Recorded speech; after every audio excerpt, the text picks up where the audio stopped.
You are listening to Shan Woman Podcast ขับขึ้นเลยส่งกับสารน้องนายได้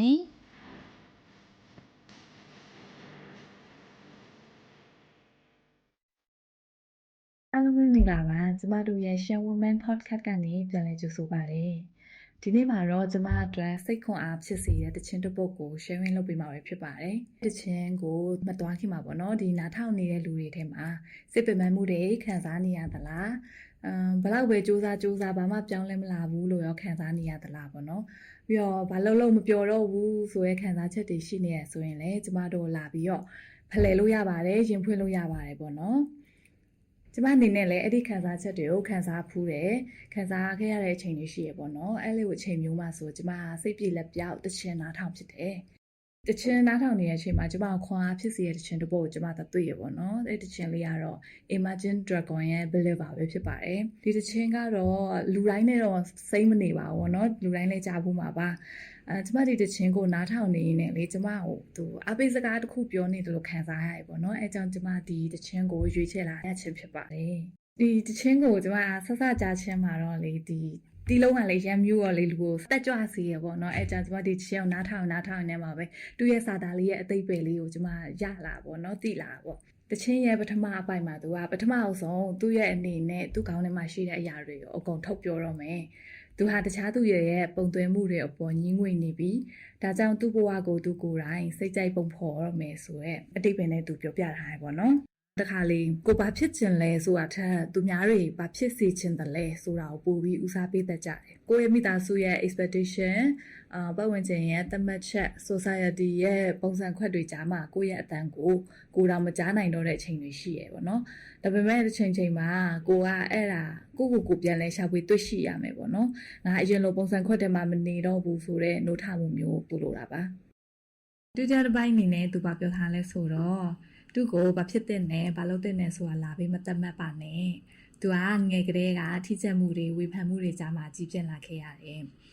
ဒါပေမဲ့အဲ့ဒီနာကျင်မှုတွေထဲမှာပဲပျောက်မသွားပဲနဲ့ဒီနာကျင်မှုတွေကိုကပြတွေတချင်းတွေအဖြစ်ပြောင်းလဲပြီးရုံထွက်ခဲ့တယ်လို့သူကပြောထားတယ်အဓိကတော့သူ့ရဲ့တမို့သူပဲသတ်မှတ်မယ်ဆိုတဲ့သဘောပေါ့နော်ကျမတို့အားလုံးမှာလည်းအဲ့လိုပဲအတိတ်ကတရားတွေရှိခဲ့ကြတယ်တချို့က childhood trauma တချို့က relationship painတချို့ဆို depression တွေ stress တွေကြားမှာရုန်းကန်နေရတယ်ဒါကိုလူတိုင်းကြုံရတယ်ပေါ့နော်အရေးကြီးတာကတော့ဒီနာကျင်မှုတွေကိုကိုကဘယ်လိုကင်တွယ်မလဲဆိုတာပို့ပြီးအရေးကြီးရပေါ့နော်ပြီးတော့ဒီတခြားလူတွေရဲ့ဝေဖန်မှုကိုကျမတို့အလေးထားနေမယ်အစားပေါ့နော်ကိုလှုပ်ရှားရှိရပဲကိုဆက်လုပ်နေဖို့ကလိုတယ်ပေါ့နော်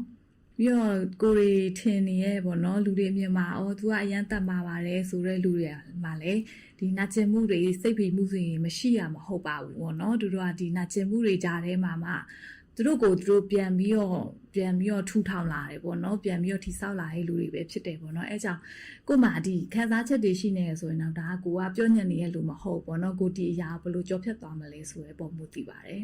ဆက်ပြီးတော့သူကထပ်ပြောထားတယ်ပေါ့နော် I'm the one at the sail I'm the master of my sea ငါဘဝဆိုတဲ့ပင်လယ်မှာငါဟာရွက်လွင့်သူဖြစ်တယ်လို့ငါကိုယ်တိုင်ပဲအရှင်တခင်ဖြစ်တယ်ပေါ့နော်ဒီစာသားကိုအရန်သဘောကျပါတယ်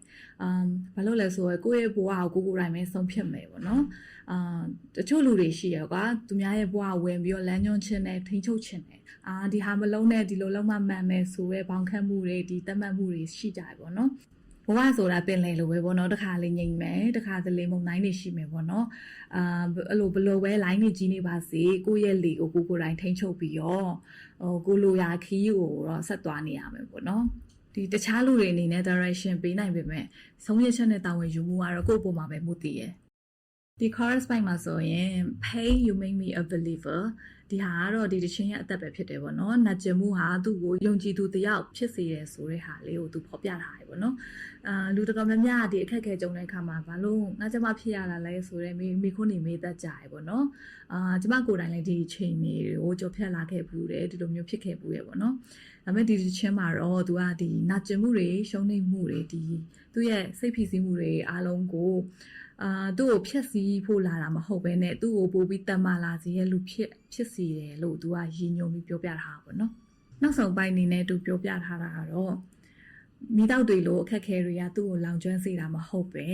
တမန်နီတွေလို့ပုံမှာကြောအောင်ပြုတ်လုပ်ပေးတယ်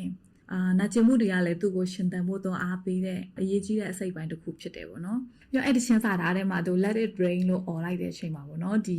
ထက်ခက်ခဲတဲ့အရာတွေပဲလာစမ်းပါစေငါရင်ဆိုင်ဖို့အသင့်ပဲဆိုပြီးတော့သူစိန်ခေါ်ထားတဲ့ပုံစံမျိုးနဲ့သူ့ရဲ့တက်တီကိုသူဖော်ပြထားတာဖြစ်တယ်ဒီတချင်ထဲမှာဆိုရင်ပေါ့နော်ဒီမိတော့တီရဲ့ဂျေစုကြောင့်သူကတမန်နီလိုမျိုးမာကြောလာစီရယ်ပေါ့နော်အဲ့လိုပဲတခါလေလူတွေကကိုယ့်ရဲ့ struggle ကိုမမြင်ကြဘူးကိုကြုံခဲ့ရတဲ့ဒီဆိုးဝါးရတဲ့အရာတွေဒီဒုက္ခတွေက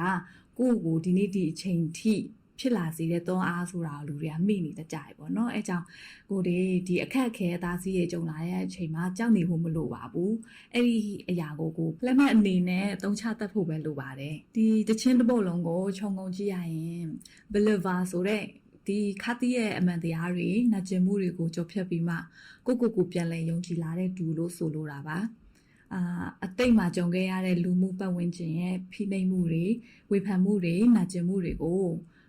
ဖျက်ဆီးတဲ့အရာဖြစ်သူမမြင်တော့ဘဲနဲ့ကိုဘယ်လိုတမ်းမအောင်လုပ်စီတဲ့အရာဖြစ်လက်ခံလာတာကိုဖော်ပြထားတာဖြစ်တယ်ပေါ့နော်နောက်ဆုံးမှာတော့ကိုပြန်ရှာတွေ့ပြီးကိုတန်ဖိုးကိုတီးပြီးကိုယုံကြည်တဲ့လူတစ်ယောက်ဖြစ်လာတယ်လို့ဆိုလိုတာဖြစ်တယ်